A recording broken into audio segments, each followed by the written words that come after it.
Jaya Radha Madhava Kunja Vihari.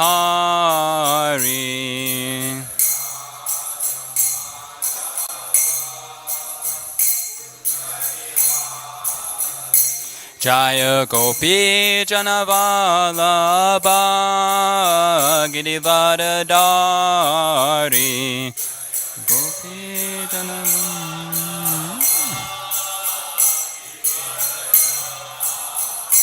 Jaya Gopi Janavalabha Girivardhari.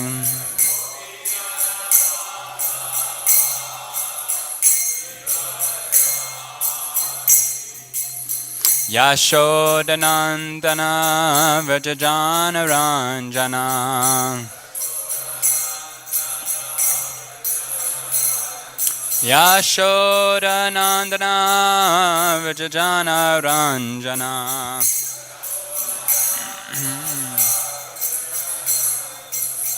Yamuna Tira Vanachari.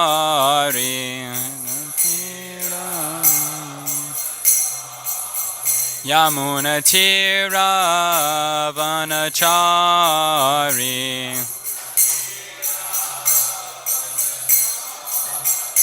Jaya Radha Madhava Kunja Vihari.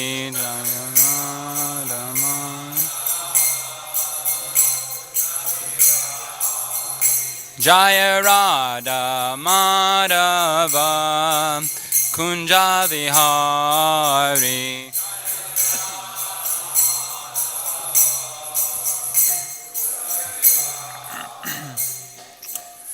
Jayam Vishnupa Paramahamsa Parivrajakacharya Shtotashatashi Shrimad His Divine Grace A.C. Bhaktivedanta Swami Srila Prabhupada Ki Jai. Jayam Vishnupa Paramahamsa Parivrajakacharya Shtotashatashi Shrimad His Divine Grace Srila Bhakti Siddhanta Saraswati Goswami Maharaj Prabhupada Ki Jai. Ananta Koti Vaishnava Vrinda Ki Jai. Namacharya Srila Haridas Thakur Ki Jai. Sankirtan Yagi Ki Jai. Sankirtan Devotees Ki Jai. ISKCON Vartmana Guru Vrinda Ki Jai. Samaveta Bhakta Vrinda Ki Jai. Gaur Premanandi Hari Hari Bol.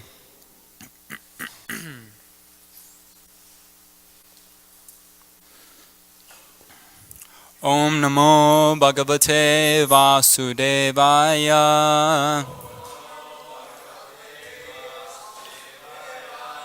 Om Namo Bhagavate Vasudevaya. Om Namo Bhagavate Vasudevaya.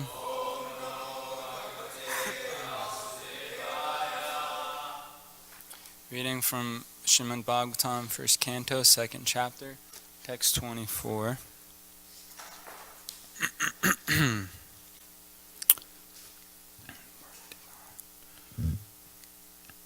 Parthivad Daruno Dumas Tasmad Agnis Chaimayaha Tamasas Tu Rajas Tasmat Sattvam Yad Brahma Darshanam Parthiva Daruno Dumas Tasmad Agnis Chaimayaha Tamasas Tu Rajas Tasmat Sattvam Yam Brahmadarshanam Parthiva Daruno Dumas Tasmad Agnis Chaimayaha Tamasas Tu Rajas Tasmat Sattvam Yam Brahmadarshanam Parthiva Daruno Dumas Tasmad Agnis Chaimayaha Tamasas Tu Rajas Tasmat Sattvam Yad Brahma Darshanam. Please chant.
Montages.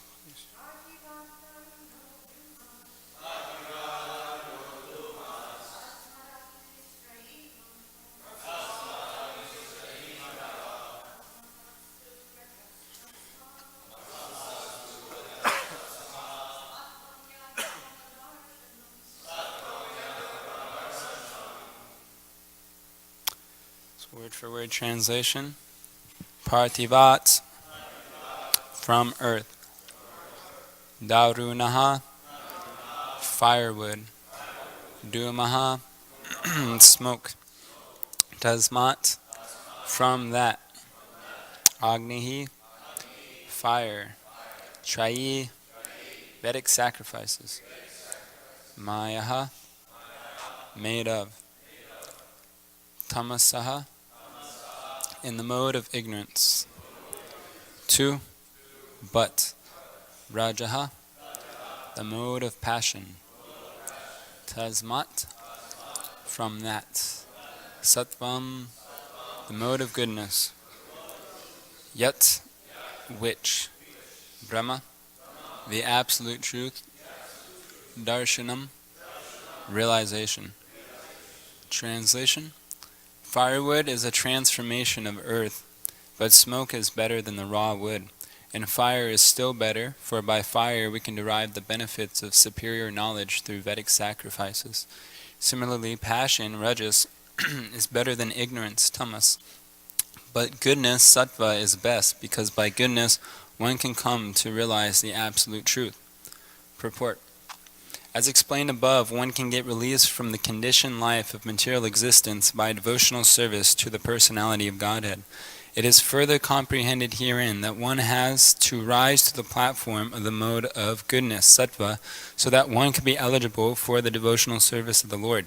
But if there are impediments on the progressive path, anyone, even from the platform of tamas, can gradually rise to the sattva platform by the expert direction of the spiritual master.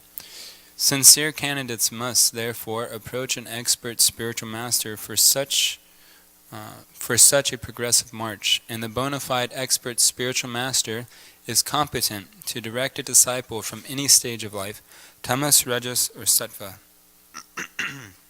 It is a mistake, therefore, to consider that worship of any quality or any form of the Supreme Personality of Godhead is equally beneficial.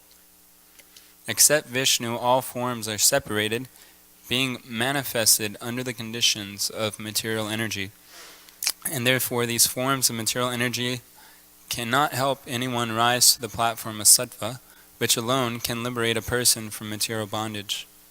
The uncivilized state of life, or the life of the lower animals, is controlled by the mode of tamas. The civilized life of man, with the passion for various types of material benefits, is the stage of rajas, And the Rajas stage of life gives a slight clue to the realization of the absolute truth in the forms of fine sentiments in philosophy, art, and culture, with moral and ethical principles. But the mode of sattva is a still higher stage of material quality, which actually helps one in realizing the absolute truth. In other words, there is a qualitative difference between the different kinds of worshipping methods, as well as the respective results derived from the predominating deities, namely Brahma, Vishnu, and Hara. Om Jnana Timindasya Gyananjana Shalakoya Chakshu Unmilitamena Tasmai Shri Gurave Namaha. I was born in the darkest ignorance. My spiritual master opened my eyes with the torchlight of knowledge. I offer my humble obeisances unto his lotus feet. So the verse again. Parthiva daruno nutumas tasmat agnis trayi mayaha tamasastu rajas tasmat sattvam yad brahma darshanam. Firewood is a transformation of earth, but smoke is better than the raw wood. And fire is still better, for by fire we can derive the benefits of superior knowledge through Vedic sacrifices. Similarly, passion, rajas, is better than ignorance, tamas, but goodness, sattva, is best, because by goodness one can come to realize the absolute truth. Thank you for allowing me to speak today on Srimad Bhagavatam. Doing this for my own purification, and so thank you. So Krishna is the source of all spiritual and material worlds. Everything emanates from him. He is the cause of all causes. In the Brahma Samhita it says, Sarva karanam karanam. If we take any object or circumstance within our life's experience and we trace out its original cause, it will ultimately trace us back to Krishna. But Krishna exists eternally in his original form, his Swayam Roop. As a boy about 16 years of age in Goloka Vrindavan, cowherd boy, where he enjoys loving relationships with his pure devotees. But when Krishna expands himself into this material world, he does so in many different ways. First, he expands himself as the Purusha avatars, where he first comes as Karanadakshaya Vishnu, from whom all the universes emanate, all material universes.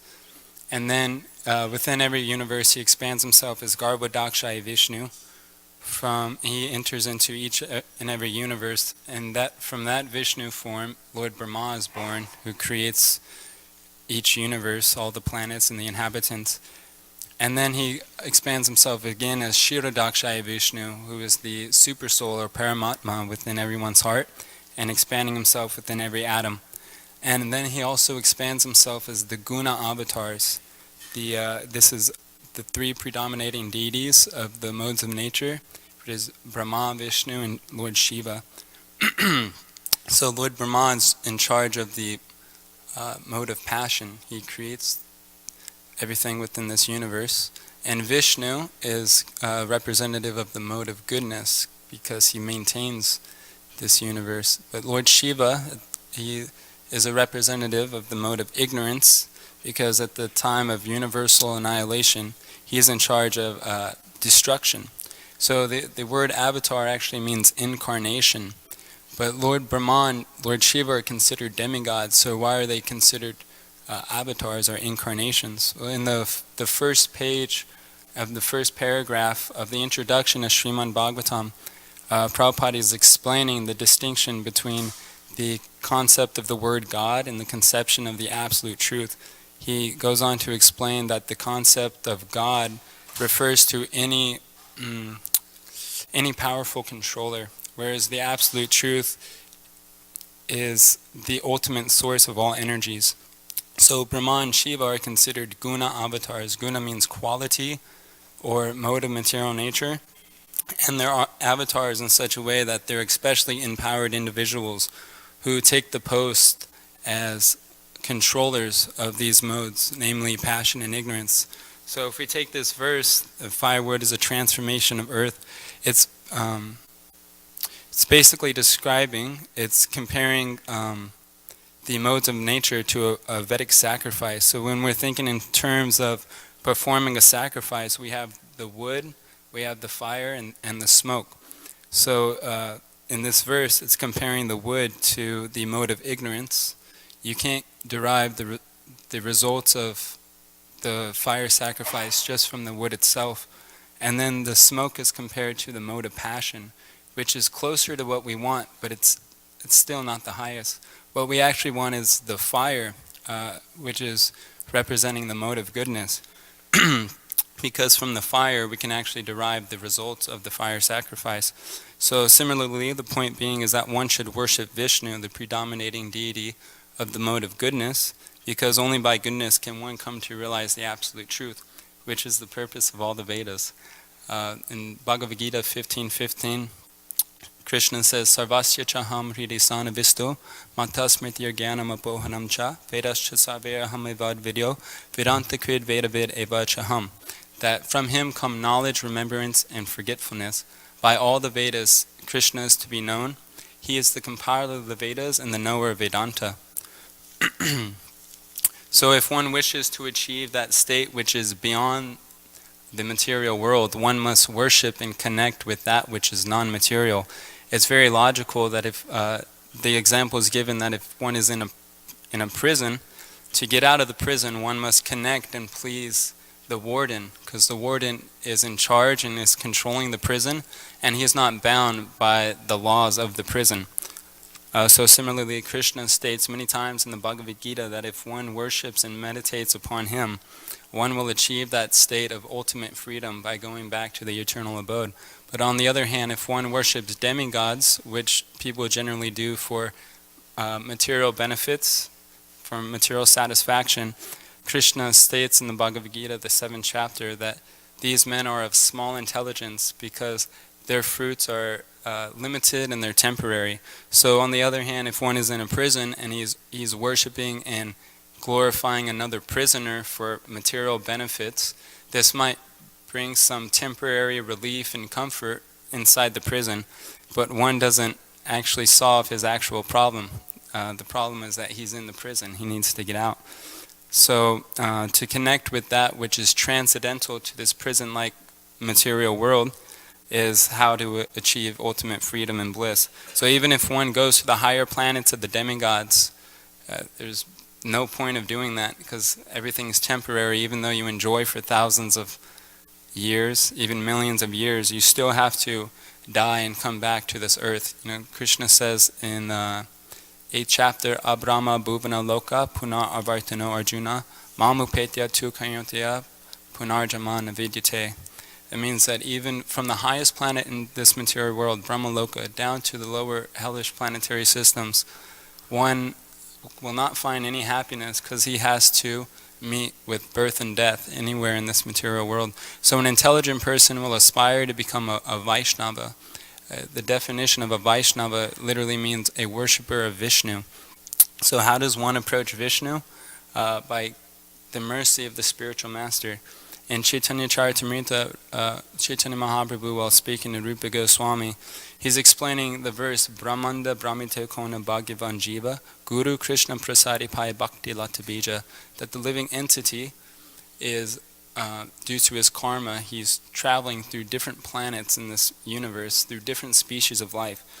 And he's trying to find a suitable situation in this material world where he feels comfortable and he can find happiness. But in any species of life, he's experiencing suffering. But that fortunate soul who comes in contact with a bona fide spiritual master, the spiritual master implants within that individual the Bhakti Lata Bij, which literally means the seed of devotional service. And if one carefully waters that seed by attentive hearing and chanting, that seed will ultimately fructify into pure love of God, which is the ultimate aim of human life. This human life is actually a machine. Human life is meant to inquire about the absolute truth, atato brahma jigyasa. So that absolute truth is the subject matter of the whole Srimad Bhagavatam.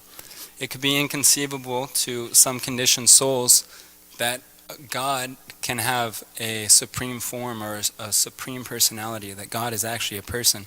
So there's a couple points where we can logically explain that to ourselves and to people, that within one of the points is that within this world, everything is caused by an individual, is caused by a person. So in the same way, the cause of all causes is also a person.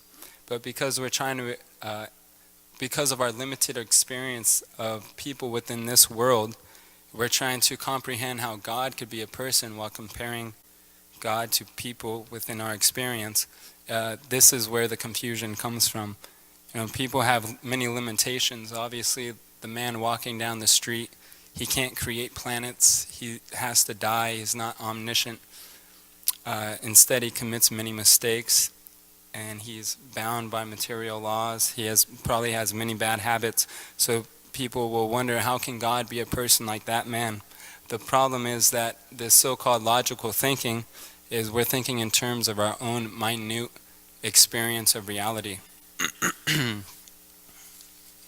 So the material body is made of 8 primary senses, the 5 gross senses of seeing, hearing, tasting, touching, and smelling, and then there's the 3 subtle senses, the mind, intelligence, and false ego.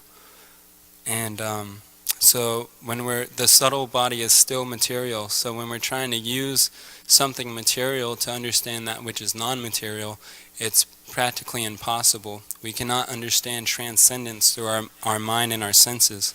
So many people will accept and believe in the all-pervasive aspect of God, but they doubt that God will have a personality or a form.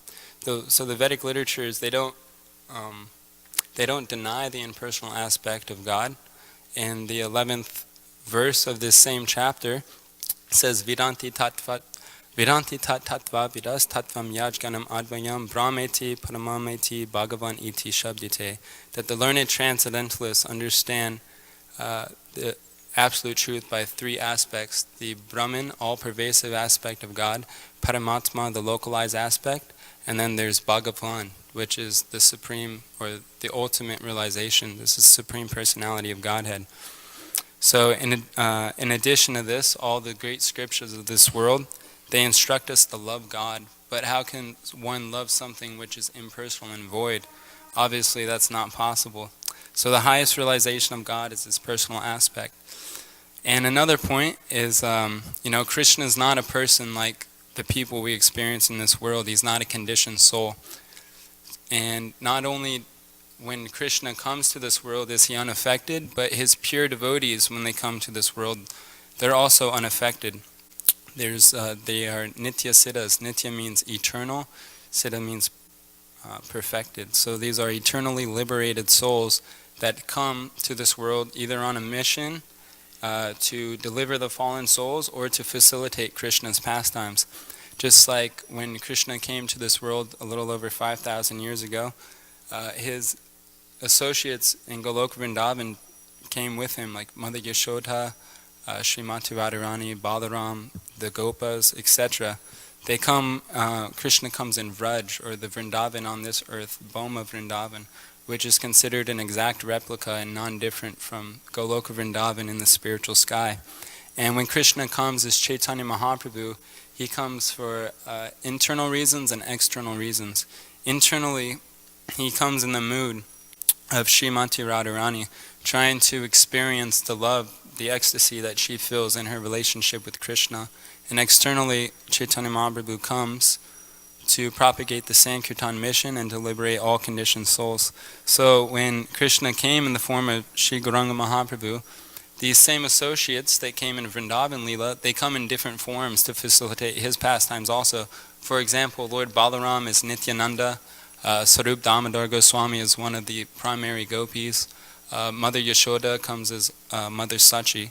So I've been reading Chaitanya Mahaprabhu lately, or Chaitanya Charitamrita, and it's been really relishing. So I would like to say pastime real quick. So one time, Sri Chaitanya Mahaprabhu, while he was absorbed in ecstasy, which he always was, day and night, this was in the Antya Leela when Chaitanya Mahaprabhu was reciting in Orissa, Jagannath Puri, the last 18 years of him being on earth before he departed to go somewhere else. And Sarup Damodar Goswami was his personal associate who was serving him day and night in these last 18 years. Sarup So one night Chaitanya Mahaprabhu was chanting. He couldn't take rest because he was so absorbed in ecstatic love. He was chanting all night Krishna's names. And then Sarup Damodar was hearing from a distance. And then all of a sudden Chaitanya Mahaprabhu stopped chanting, and Sarup Damodar Goswami was wondering what happened. So he went to check on Chaitanya Mahaprabhu, and he saw that the 3 doors of his room were locked, but Chaitanya Mahaprabhu was gone. He was not in his room. So out of anxiety, Sarup Damodar and a few other devotees went searching for the Lord with a warning lamp, trying to find him. And they finally found him on the northern side of the Singadora gate, which is the main gate of the Jagannath Puri temple. And upon seeing him, they were glad, but upon coming closer and looking at his ecstatic transformations, their anxiety grew. His joints disconnected, each joint disconnected by 6 inches. There was only skin that was connecting the connecting joints. And he was fully unconscious without any breath coming from his nostrils. His eyes were turned backwards and his mouth was open, full of saliva and foam. And upon seeing this, the devotee, Krishnadas Kaviraj Goswami explains that the devotees, upon seeing this, their hearts were broken, they almost died. So they went up to Chaitanya Mahaprabhu and they started chanting the Maha Mantra within his ear. And after a while they're chanting, Chaitanya Mahaprabhu finally came to external consciousness, and he got up and he started shouting, Haribo, Haribo. And when he came to external consciousness, his joints contracted and his whole body came back to normal. And upon seeing himself in front of the Singadora gate of Jagannath Puri, he started asking Sarup Damodar Goswami, how did I get here? What happened? And so the other devotees, Sarup Damodar Goswami, they all brought him back to his place, to his room. They started explaining everything that had happened. And Chaitanya Mahaprabhu was astonished. He said, I don't remember any of this. He said, all I remember is that I saw Krishna for a split second, but he disappeared before me like lightning. And this broke Chaitanya Mahaprabhu's heart, feeling this separation. And then later on, Krishnadas Kaviraj Goswami explains that that these transformations are actually not explained in any other shastra. They're only in Chaitanya Mahaprabhu's Leela. It's very Chaitanya Mahaprabhu's Leela is very unique because in the Nectar of Devotion, it explains the Ashta Sattvika Vikara, which are the 8 transformations of ecstatic love. Ashta means 8, Sattvika means pure devotee, and Vikara means transformations. So every day we sing Romancha Kampa Shuturanga Bhajo. The Romancha means standing of the hairs on end. Kampa means the quivering of the body. Taranga, Ashu Taranga means the torrents of rain falling from the eyes. And Bhajo means one who experiences these transformations. So the spiritual master is relishing within his mind the mellows of devotion, so much so that his hairs stand on end, his body quivers in ecstasy, his tears fall from his eyes. So these are these are some transformations that any pure devotee experiences. But these transformations that Chaitanya Mahaprabhu is experiencing is not described in any other shastra. They're extremely amazing and relishable. So Krishnadas Kaviraj Goswami, in the beginning of this same chapter, which is chapter 14 of the Antya-lila, he says that these emotions that Chaitanya Mahaprabhu was feeling in separation from Krishna, they are very deep and mysterious, that even if one is advanced and learned, he cannot understand them. But later he explains that if one just hears with faith and with an open heart, he'll gradually come to understand, and this pure love of God will awaken in one's heart. So Chaitanya Mahaprabhu is playing the role of an ideal devotee, completely absorbed in Krishna Lila. People in this world are absorbed in so many things. There's millions of things people are absorbed in. But if we use this tendency of focus and attentiveness in Krishna's devotional service, Krishna's pastimes, Krishna's holy name, serving the Vaishnavas, then we can actually experience true Ananda, true bliss, true satisfaction of the heart. And I have actually an embarrassing story that happened to me that I can share with you guys in this connection. When I was about 10 or 11 years old, I had this crush on a girl, and one night I was trying to sleep, but I couldn't go to sleep for a couple hours because I was thinking of the material body of this girl and how I can attract her in so many things. Now that I have knowledge by the mercy of the previous acharyas, I understand that the body is just made of so many gross elements. But in this same way, if we are unable to sleep at night because we're so absorbed in Krishna, this should be the actual goal of our whole meditation. And Danavir Maharaj, I heard in a class, he was explaining that sex desire is within the heart of a little child, but it's lying dormant, it's not manifest. But if that child just stays alive and continues to live, that sex desire will eventually manifest. And so in the same way, pure love of God is laying dormant within the heart of all living entities.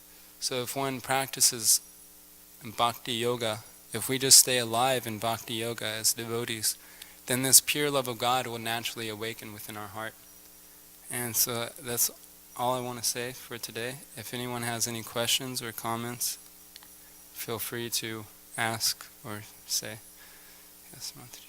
Hare Krishna.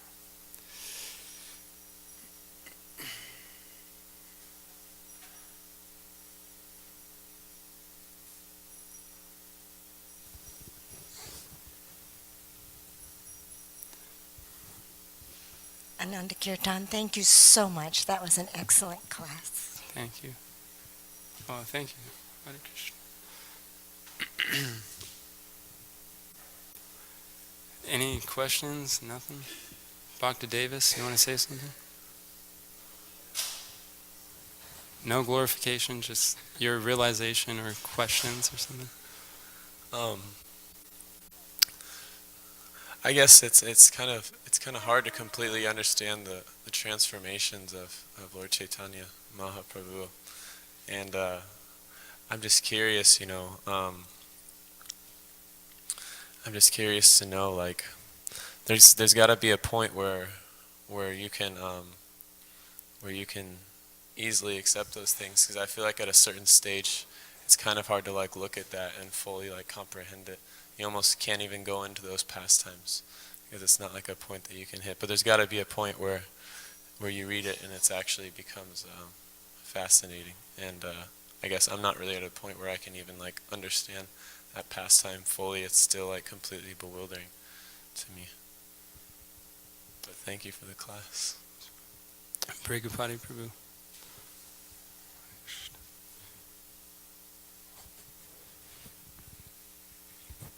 In the Chaitanya Charitamrita, I think it's one of the early chapters, there's a part where Lord Chaitanya is experiencing a lot of ecstatic symptoms when he's chanting. And this is like right in the beginning, just shortly after he got initiated, he's kind of being bewildered by that. He didn't know what's going on. So he approached the spiritual master and described his symptoms to ask him, well, what's going on? What's happening here? And the spiritual master explained to him, well, it's very good. You're experiencing the symptoms of somebody who's developing love for God. And he thanked him for being like a serious devotee and like that. So in the same way, I'd like to thank you. It was a wonderful class. You're making me feel like whatever energy I've expended in working with other devotees, and it's all been worthwhile. Thank you. Thank you very much. I really appreciate it. Thank you. Savas Prabhu.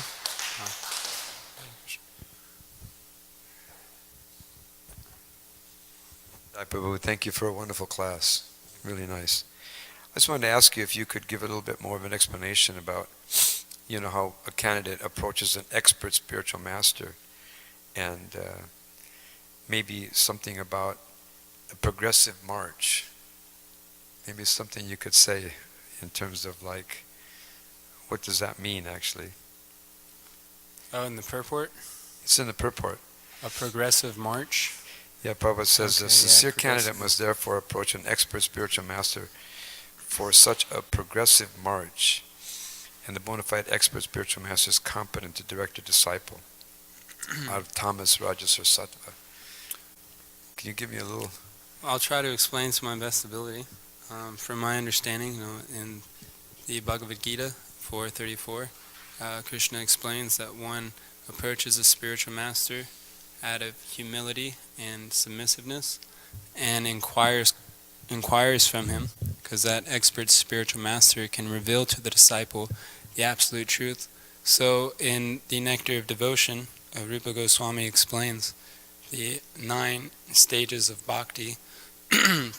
When one comes in contact with some sort of Krishna conscious activity, he gains agyata sukriti, which is unknown, like devotional pious credit. And from agyata sukriti, one will want to perform more devotional service or come in contact with the devotees, sadhu sangha. And from associating with devotees, one will want to start practicing devotional service, or vaidhi sadhana bhakti, or bhajana kriya. This is when one starts practicing sadhana bhakti and he becomes initiated by a spiritual master. And from my understanding, the spiritual master is supposed to guide the disciple through through the other stages of anartha-nivritti, and so on and so forth. So whether one is in tamas, rajas, or sattva, an expert spiritual master will give that devotee what that devotee needs to elevate himself to a higher platform. So Srila Prabhupada is that expert spiritual master.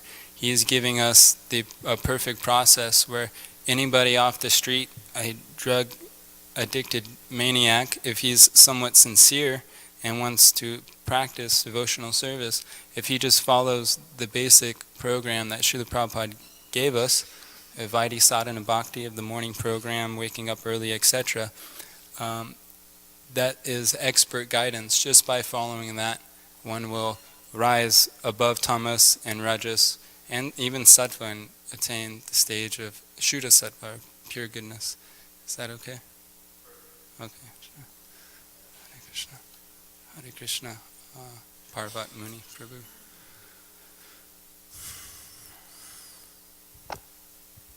I would just like to thank you very much for bringing Bhakti Reese. Here you picked him up when you were doing Sankirtan, and that's very nice of you to bring a Bhakta back. That's Jai. I didn't do it. Bhakti Reese was already ready. He read the Bhagavad Gita. He got the Bhagavad Gita as it is from a devotee a long time ago. He had read the whole thing, and he was wanted to go to India to find a spiritual master, because he read, the Srila Prabhupada said that you need a spiritual master. So he was trying to follow already what Prabhupada was saying in the book. So he was already ready. Whether I picked him up or not, he was ready to join the movement. So we're very happy that he's here. Thank you, Bhakti Reese. Hare Krishna. Jai, thank you very much. Hare Krishna, glories to Srila Prabhupada. Jai.